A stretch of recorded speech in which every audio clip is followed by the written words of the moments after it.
Os culpados devem responder por seus crimes.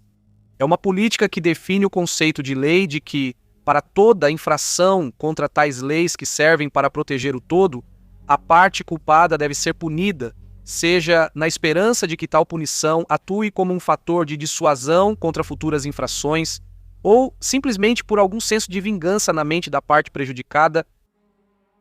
A Segunda Guerra Mundial foi repleta de crimes, sejam eles crimes comuns contra o indivíduo ou crimes contra grandes grupos que nem vale a pena imaginar, tamanha a escala do horror que foi infligido.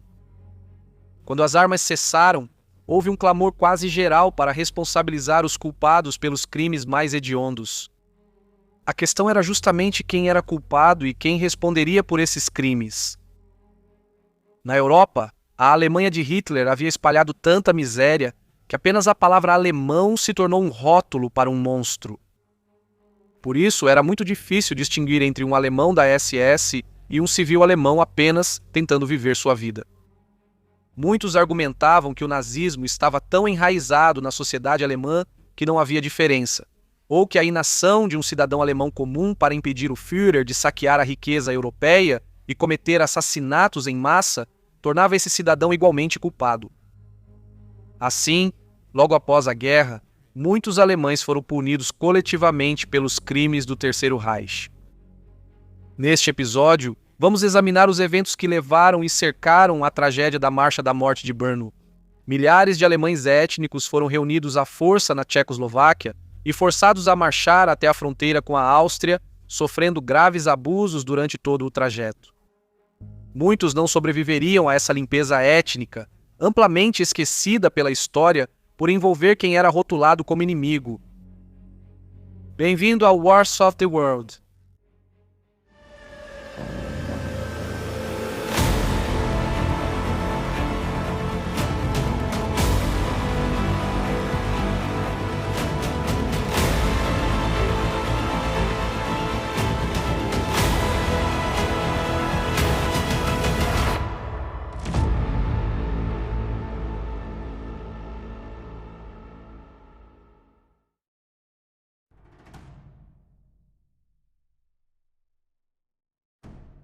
Novembro de 1918, o armistício na Europa deixou milhões nas nações ocidentais, como Grã-Bretanha e França, eufóricos e aliviados pelo fim da Grande Guerra.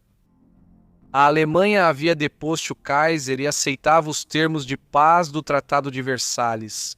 Enquanto aliada da Alemanha, o outrora poderoso Império Austro-Húngaro se fragmentava em quase todo o antigo território na Europa Central e Oriental.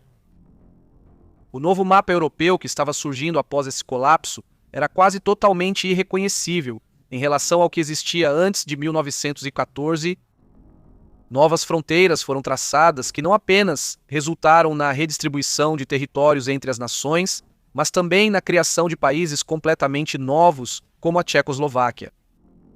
Após se libertar do domínio vienense, um governo provisório foi criado, com Tomás Mazarek, nomeado presidente pelas potências aliadas.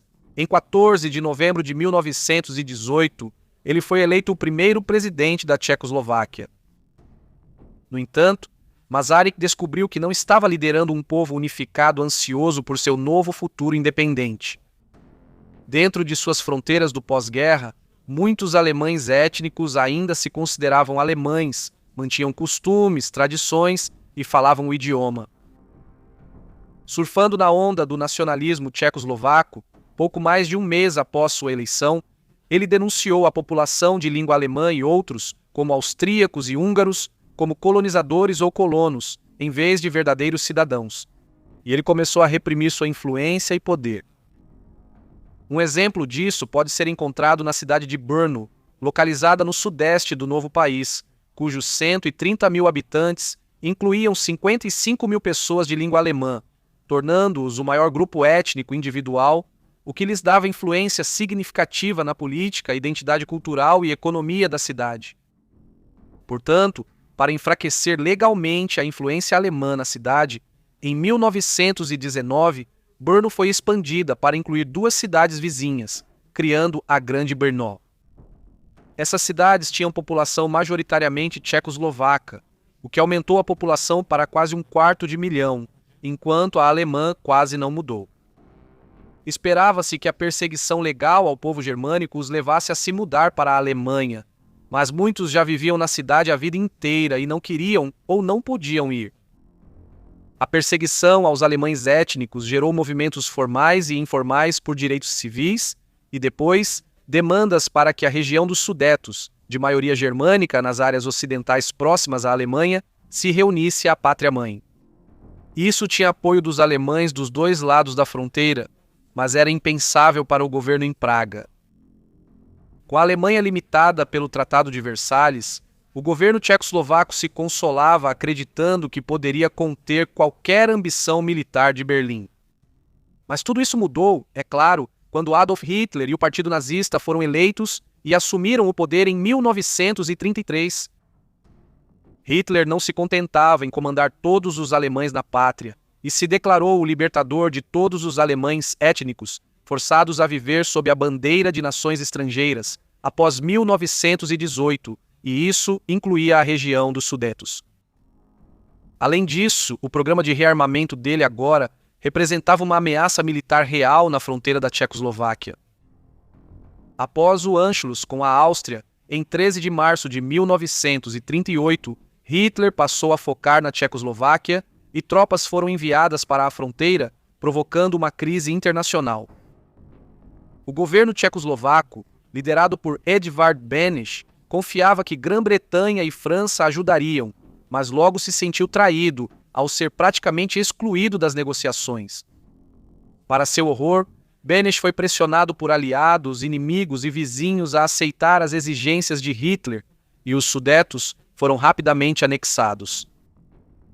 Em cidades como Brno, no leste, a população alemã logo se tornou alvo da frustração e raiva dos tchecoslovacos, levando a tumultos e agressões. Assim, quando Hitler invadiu o restante da Tchecoslováquia em maio de 1939, muitos dos 52 mil alemães da cidade os receberam como libertadores, alinhando-se nas ruas para fazer a saudação nazista enquanto eles tomavam prédios do governo e propriedades. A exceção eram os 12 mil alemães de fé judaica, que se tornaram alvo de todos os lados. A ocupação alemã chegou rapidamente a Brno, e quase de um dia para o outro, a vida da população local mudou completamente, independentemente da origem. As universidades da Tchecoslováquia foram fechadas e, em Brno, a Faculdade de Direito passou a servir como sede da Gestapo local, com um papel muito mais nefasto. Esse prédio logo passou a ser temido pela população local e depois, por todo prisioneiro aliado que caía nas mãos deles, geralmente aviadores aliados. Tortura e execuções não eram apenas comuns, mas também eram feitas em público para desencorajar qualquer resistência adicional ao regime nazista. O corpo docente da universidade, que contava com 22 mil pessoas em 1939, não só se viu desempregado, mas também sob intensa vigilância, já que sua origem era examinada de perto, com judeus instruídos sendo caçados com especial crueldade. Ao menos 25% do corpo docente de ciências viu a si e suas famílias serem presos e deportados para a Áustria e o campo de concentração de Mauthausen, antes de se tornarem vítimas da solução final. Com o avanço da guerra, Brno tornou-se peça fundamental na máquina industrial de extermínio alemã que atuava na Europa Oriental. Entre 1941 e 1942, mais de 10 mil judeus foram relocados à força da cidade em trens alemães do Holocausto para o gueto de Theresienstadt, na cidade-fortaleza de Terezin, onde aguardavam transporte adicional para campos de extermínio. As condições em Theresienstadt foram deliberadamente projetadas para permitir que doenças se espalhassem rapidamente entre a população, a fim de matar o maior número possível de pessoas, simplesmente para facilitar a logística alemã. 10% dos que foram relocados de Brno nesse período morreram antes mesmo de chegar aos campos de extermínio. Então, no período após a conclusão dessa realocação forçada, oficiais alemães e colaboradores e antissemitas tchecoslovacos retornaram à cidade em 1943 e começaram a capturar aqueles que eram de raça mista, segundo as ideologias distorcidas dos nazistas. Qualquer um com qualquer traço de sangue judeu ou cigano romani. Como se já não bastasse sofrer sob a ocupação nazista, a partir de 1944, a cidade passou a ser alvo de vários bombardeios aliados, que tinham como alvo as fábricas de armamentos e motores de avião da cidade, que, claro, foram reutilizadas para apoiar o esforço de guerra alemão, e também a estação de trem foi alvo visando interromper o transporte alemão no leste. Somente no dia 20 de novembro de 1944, 474 bombardeiros americanos lançaram mais de 2.500 bombas sobre a cidade. As condições climáticas eram ruins e muitas das bombas erraram seus alvos, resultando na morte de 578 pessoas e deixando mais de 6.000 desabrigadas. A parte triste para os habitantes da cidade foi que Brno não era o alvo pretendido para aquele dia. O alvo original ficava na Polônia, mas o mau tempo obrigou-os a mudar para a cidade tchecoslovaca. Os Estados Unidos depois pediram desculpas pelo ataque, mas a cidade foi atingida outras vezes em apoio ao avanço soviético, cuja força aérea e artilharia passaram a atacar a população da cidade. Folhetos de propaganda que vieram com o ataque deixaram claro que os alemães eram responsáveis pela visita dos bombardeiros à cidade.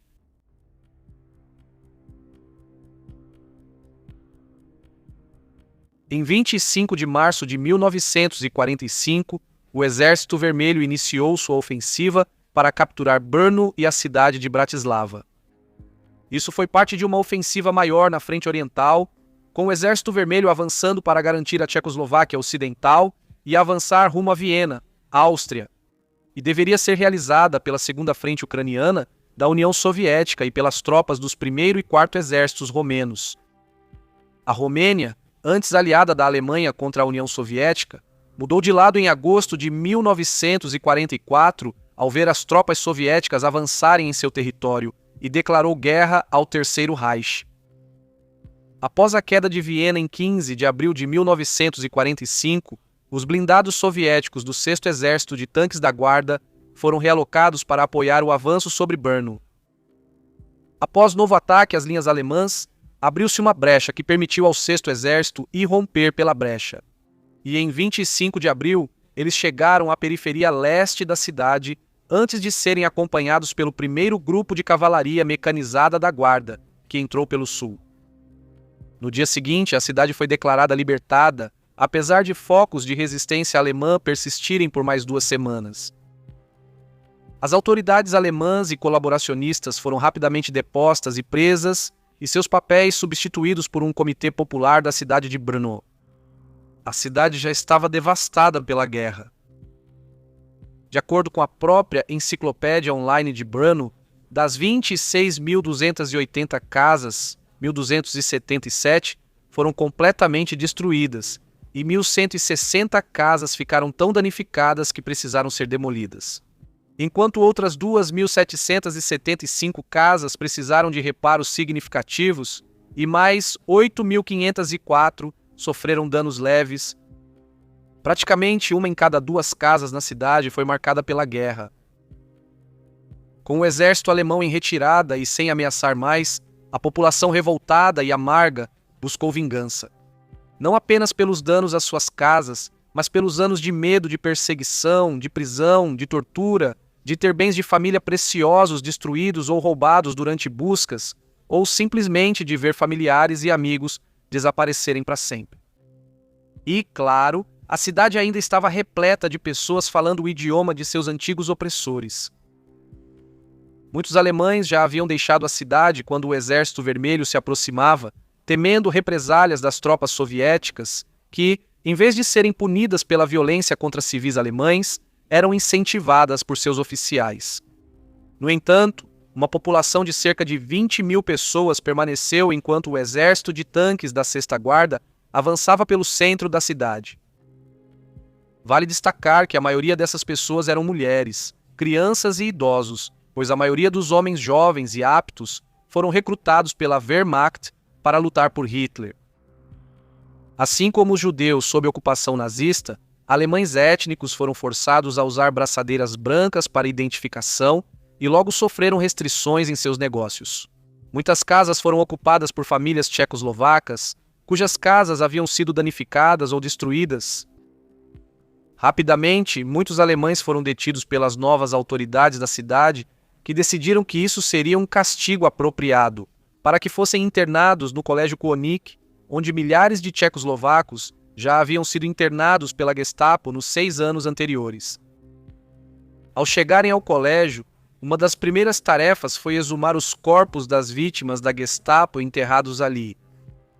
O trabalho era exaustivo e traumatizante, mas recebiam pouca simpatia dos guardas, que queriam punir alguém pelo que passaram. Para destacar que, para seus captores, eles eram tão culpados quanto os capangas de Hitler. Alguns dos civis alemães foram encarregados de construir forcas no terreno da faculdade e, entre maio e junho de 1945, cerca de 300 alemães foram executados por vários crimes, sendo que as evidências contra eles muitas vezes não passavam da palavra de outra pessoa. Os prisioneiros ouviam os gritos de multidões enfurecidas do lado de fora, querendo linchar o máximo possível deles. A situação, por vezes, estava à beira de sair do controle. A questão sobre o que fazer com as populações locais de alemães não se limitava a Brno e tornou-se tema de debate nacional. Não importava o papel na guerra ou se eram casados com tchecos, tamanha era a amargura que a expulsão era vista como a única forma de atender ao desejo popular por justiça. No fim de maio, 500.000 de alemães étnicos se deslocava para o oeste, rumo à Áustria e Alemanha, ocupadas pelos aliados.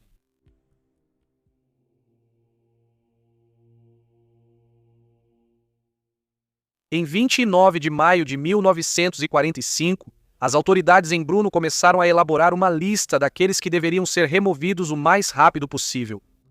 E no dia seguinte, eles emitiram a Ordem número 78 de 1945, que determinava a expulsão imediata da população alemã não trabalhadora da cidade. Meninas e meninos menores de 14 anos, todas as mulheres e homens acima de 60 anos, tinham que deixar a cidade, enquanto poucos homens trabalhadores podiam ficar apenas até que suas funções fossem assumidas por tchecos. Após a ordem ser emitida, uma multidão se reuniu diante da sede do comandante da polícia e exigiu seu cumprimento imediato. A maioria dos homens trabalhava na fábrica de armas, sendo forçada a produzir para o inimigo. Haviam perdido colegas e tiveram casas danificadas por bombardeios aliados e artilharia soviética, culpando os alemães por isso. O chefe de polícia disse que cumpriria a ordem, mas mostrou preocupação por não ter homens suficientes para escoltar os alemães até a fronteira com a Áustria. Assim, os trabalhadores da fábrica e alguns ex-prisioneiros dos campos de concentração libertados se ofereceram para ajudá-lo na tarefa. Armados com cacetetes, facas e algumas armas de fogo, o chefe de polícia não pôde recusar a oferta deles, mesmo querendo. De acordo com o relatório policial, 18.072 alemães foram informados de que seriam escoltados até a fronteira e para um campo na Áustria. Enquanto as pessoas eram organizadas para a realocação forçada, as autoridades foram informadas de que o governo austríaco do pós-guerra só aceitaria quem comprovasse ascendência austríaca. Mesmo assim, a expulsão continuou, pois o clima contra a população era tão tenso que qualquer atraso poderia causar violência. Assim, por volta das 22 horas, os primeiros grupos foram escoltados para fora da cidade e noite adentro. Entre eles, naquela noite, estava o caso incomum de Marie Hanson Hoforova, de 24 anos. Marie não era alemã, tendo nascido em Brno, filha de pai tcheco e mãe húngara. Seu pai morreu quando ela era jovem e pouco depois sua mãe foi para a Hungria, deixando-a praticamente órfã. Mudando-se muito durante seus anos de formação, ela morou brevemente na Alemanha antes da guerra, aprendendo o idioma antes de voltar a viver nos arredores da cidade, antes da invasão de Hitler em 1939.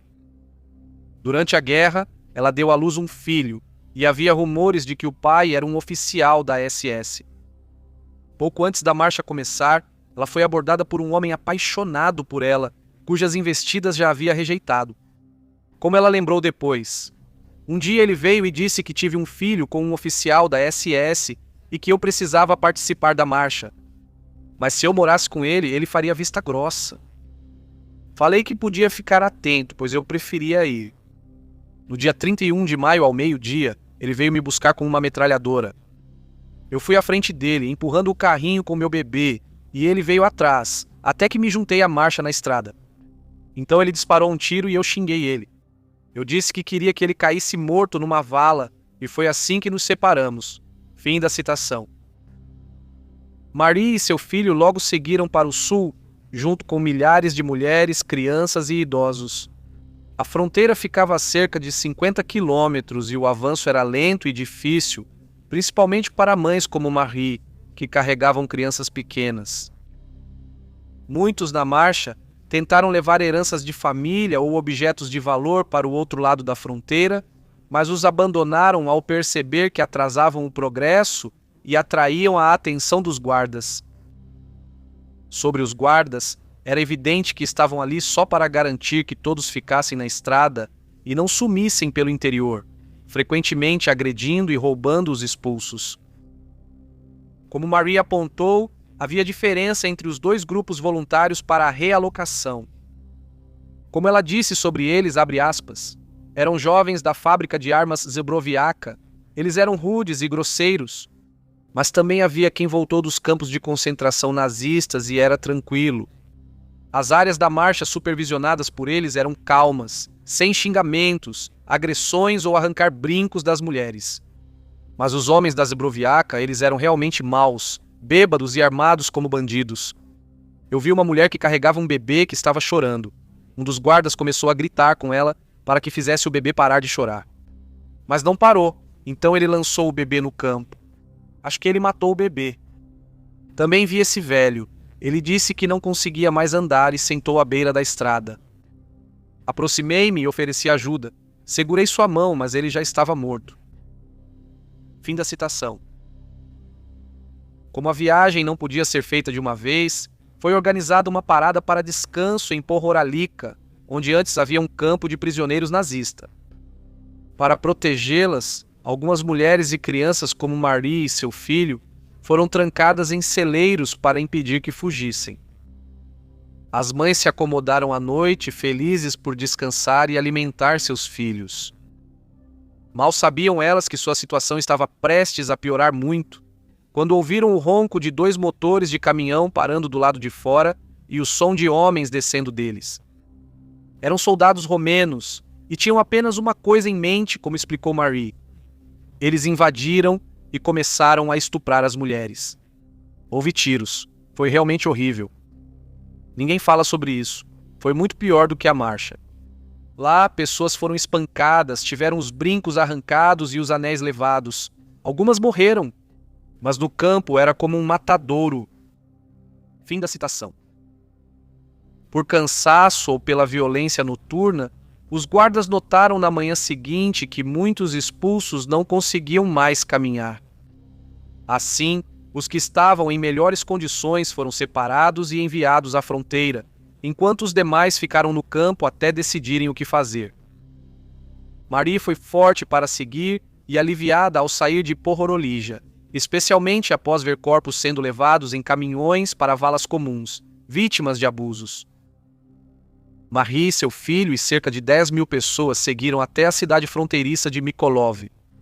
Mas ainda restava saber se ela e outros como ela teriam permissão para entrar na Áustria, pois os governos austríaco e tchecoslovaco ainda negociavam o tema. Enquanto isso, a sempre desafiadora Marie sentiu que já era o bastante e em um cruzamento nos arredores de Mykolaiv, ela e seu filho fugiram quando percebeu uma oportunidade. A fuga dela encorajou muitos outros a fazerem o mesmo e, em meio ao caos, ela conseguiu despistar seus guardas. Ela foi para Mykolaiv, encontrou ajuda e decidiu se estabelecer lá.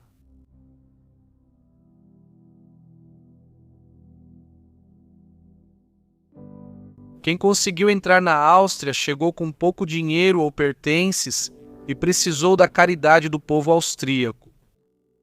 Mas para aqueles que ainda estavam em Pohorolica, o sofrimento deles estava longe de acabar. Com o governo austríaco tendo convencido o governo tchecoslovaco a interromper a realocação, o campo ficou lotado de alemães expulsos, e nas primeiras semanas havia pouca estrutura administrativa para alimentá-los e atender às suas necessidades médicas. As doenças se espalharam rápido e, com o saneamento ruim, a disenteria logo matou muitos. Ao longo de junho, as autoridades tchecoslovacas perceberam a necessidade de controlar a situação e passaram a melhorar as condições, como fornecer suprimentos regulares ao campo e criar um hospital. Mas naquela altura o dano já estava feito. Ainda há discussões acaloradas entre historiadores sobre quantos morreram na marcha e no campo, seja por violência ou por doença, mas a maioria das estimativas aponta para pouco menos de 2.000 pessoas. Pohrolica continuou funcionando até 7 de julho de 1945. Muitos dos detidos já tinham sido transferidos para a Áustria e depois para a Alemanha, ou alojados na zona rural próxima até serem processados. Aproximadamente 2.000 pessoas foram escolhidas para voltar a Brno, mas ao chegar a notícia, a cidade registrou protestos violentos. Os últimos 80 alemães no campo estavam quase todos gravemente doentes e estavam sendo cuidados no hospital antes de serem transferidos. Com a Tchecoslováquia sob influência comunista no leste europeu, a expulsão pós-guerra dos não-tchecoslovacos foi esquecida.